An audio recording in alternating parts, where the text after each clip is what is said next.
নমস্কার, আপনারা দেখছেন সংবাদ প্রতিদিন .in। জ্যাক অলিভয়ের স্টুডিওয়ে আপনাদের সঙ্গে রয়েছি আমি অহনা। অধীর রঞ্জন চৌধুরীর প্রচারকে কেন্দ্র করে তুলকালাম। বহরমপুরে তিনি 19 নম্বর ওয়ার্ডে প্রচারে বেরিয়েছিলেন। অভিযোগ, সেই সময় তার প্রচারে বাধা দেওয়া হয়। কংগ্রেস কর্মীদের সঙ্গে তৃণমূল কর্মীদের বচসা, রীতিমতন হাতাহাতিতে পৌঁছে যায় পরিস্থিতি। কিসে যাবো এবার একদম। আর তৃণমূল যদি রক্তারক্তি চায় তো রক্তারক্তি হবে। মালদায় কেন্দ্রীয় স্বরাষ্ট্রমন্ত্রী অমিত শাহকে চ্যালেঞ্জ ছুড়ে দিলেন তৃণমূল সুপ্রিমো মমতা বন্দ্যোপাধ্যায়। নাম বাদ যাওয়া ভোটারদের সঙ্গে কথা বলার চ্যালেঞ্জ ছুড়ে দিয়েছেন তিনি। একই সঙ্গে নির্বাচন কমিশনকে তোপ দেখে তিনি বলেন, এত নাম বাদ গেলে কে ভোট দেবে? ভ্যানিশ কুমার। চলতি মাসের শেষেই রয়েছে রাজ্য বিধানসভা নির্বাচন। কিরকম প্রস্তুতি সরজমিনে খতিয়ে দেখবেন মনোজ কুমার আগরওয়াল। জেলা সফর রয়েছে তার, কথা বলবেন প্রশাসনিক আধিকারিকদের সঙ্গে। ভোটের মুখে বড় সিদ্ধান্ত নির্বাচন কমিশনের। ভোটারদের ভোগান্তির কথা মাথায় রেখে এবার পোলিং স্টেশনের সংখ্যা বাড়ানোর নির্দেশ দিয়েছে নির্বাচন কমিশন।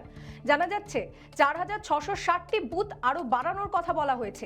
1200-র বেশি ভোটার হলেই অতিরিক্ত বুথ করতে হবে বলে নির্বাচন কমিশনের তরফে বিজ্ঞপ্তি জারি করে জানানো হয়েছে। মনোনয়নপত্র জমা দিলেন খড়গপুরের বিজেপি প্রার্থী দিলীপ ঘোষ। এর আগে একটি রোড শো করেন তিনি। তার সঙ্গে ছিলেন শুভেন্দু অধিকারী, দিল্লির মুখ্যমন্ত্রী রেখা গুপ্তা। একই সঙ্গে তার স্ত্রীও সেখানে উপস্থিত ছিলেন। এই রোড শোতে শুভেন্দু অধিকারী তার গলায় মালা পরিয়ে দেন। তৃণমূল প্রার্থী প্রদীপ মজুমদারের পোস্টার ছিঁড়ে দেওয়াকে কেন্দ্র করে তুলকালাম দুর্গাপুরে। বেশ কিছু জায়গায় দেওয়াল লিখনেও কাদা লেপে দেওয়া হয়। তৃণমূলের অভিযোগ, বিজেপি এই ধরনের কাজ করেছে, যদিও পাল্টা বিজেপির দাবি তৃণমূলের গোষ্ঠী কোন্দলের জেরেই এই ঘটনা ঘটেছে। রাত্রেবেলায় হয়তো করেছে, দেয়ালের মধ্যে কাদা, পুরো কাদা ছিটিয়ে দিয়েছে। বিজেপি এই সংস্কৃতিতে বিশ্বাসী নয়। ভোটারদের ভয় দেখানোর অভিযোগ শাসক দলের নেতার বিরুদ্ধে। বহরমপুরে গ্রেফতার হওয়ার পর ছাড়া পেয়ে যান রাজু মণ্ডল।